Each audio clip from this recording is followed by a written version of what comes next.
Welcome to சித்தூஸ் கிளேப்ஸ். இன்றைக்கி ஒரு சூப்பரான சுவையான ஈவினிங் ஸ்நாக்ஸ் ரெசிபி தான் இது. இது டீ கடையிலலாம் போடுற கடலை மாவு போண்டா. இதுக்கு அதிகம் பொருள் செலவெல்லாம் இல்லைங்க. கடலை மாவு மட்டும் இருந்தால் போதும். இப்போ கடலை மாவு வந்து நான் ஒரு 2 கப்பு எடுத்துக்கிறேன். பல்லாரி வெங்காயம் 2, பெருசாக இருந்தால் ஒரு வெங்காயமே போதும்.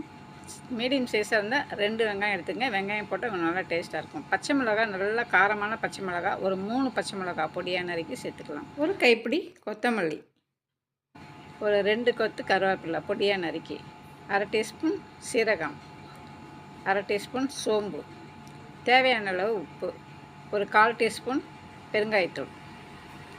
இதை அப்படியே ஸ்பூனில் நல்லா கலந்து விட்டுடலாம். தண்ணியே ஊற்றாமல் நல்லா இந்த அளவுக்கு கலந்ததுக்கப்புறம் தான் ஒரு 1/4 டம்ளர் மட்டும் தண்ணி ஊற்றி நல்லா அந்த கையிலேருந்து இப்படி கிள்ளி விட்டோம்னா நல்லா எண்ணெயில் கரெக்டாக விழுகணும். போண்டா இந்த பதத்துக்கு பிசைஞ்சு எடுத்துக்கணும். அடுப்பில் ஒரு அடி கனமான கடாயில் எண்ணெய் சூடாக்கி வச்சுக்கணும். எண்ணெய் சூடாயிருச்சான்னு செக் பண்ணி பார்த்துட்டு அதுக்கப்புறமா மாவை கையில் எடுத்து கொஞ்சம் கொஞ்சமாக அப்படியே கிள்ளி விடணும். இது வந்து நம்ம எவ்வளோ மாவு போடுறோமோ அதை விட கொஞ்சம் பெருசாக தான் போண்டா வரும். கடையில் போடுற போண்டாவில் கொஞ்சமாக சோடா உப்பு கலப்பாங்க. நம்ம வீட்டில் செய்யும்போது சோடா உப்பு நம்ம கலக்கலை. இதில் தேவைப்பட்டால் ஒரு 2 டீஸ்பூன் பச்சரிசி மாவு சேர்த்துக்கலாம்.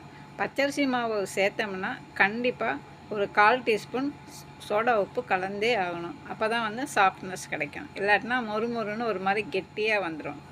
போண்டா கல் மாதிரி இருக்கும். இது போல் பச்சரிசி மாவு கலக்காமல் சோடா உப்பும் சேர்க்காமல் இப்படி ப்ளைனாக வெறும் கடலை மாவில் இப்படி போண்டா சுட்டோம்னா அட்டகாசமாக இருக்கும். டேஸ்ட்டு சூப்பராக இருக்கும். ஒரு தடவை வீட்டில் இதே போல் செஞ்சு பாருங்கள். கடலை மாவில் போண்டா போட்டதுக்கப்புறமா நல்லா இந்த மாதிரி அரிக்கரண்டி வச்சு 4 பக்கமும் நல்லா திருப்பி விட்டு வேக வைக்கணும்.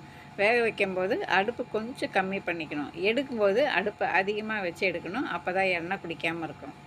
இப்போ போண்டா நல்லா செவந்து இந்த பபுள்ஸ்லாம் அடங்கி வந்துடுச்சு. நல்லா வெந்து வந்துடுச்சு. இப்போ எடுக்கிறேன். இது சாயந்தர டைமில் ஒரு டீ கூட ஒரு போண்டா 2 போண்டா வச்சுட்டு சாப்பிட்டிங்கன்னா வயிறு வந்து ஃபுல் ஆயிரும். நல்லா சூப்பரான டேஸ்ட்டான இந்த கடலை மாவு போண்டாவை நீங்களும் வீட்டில் ட்ரை பண்ணி பாருங்கள். வீடியோ பிடிச்சிருந்தா ஒரு லைக்கை தட்டிவிட்டு சப்ஸ்கிரைப் பண்ணி சப்போர்ட் பண்ணுங்கள். மற்றும் ஒரு சமையல் வீடியோவில் சந்திக்கிறேன். தேங்க்ஸ் ஃபார் வாட்சிங்.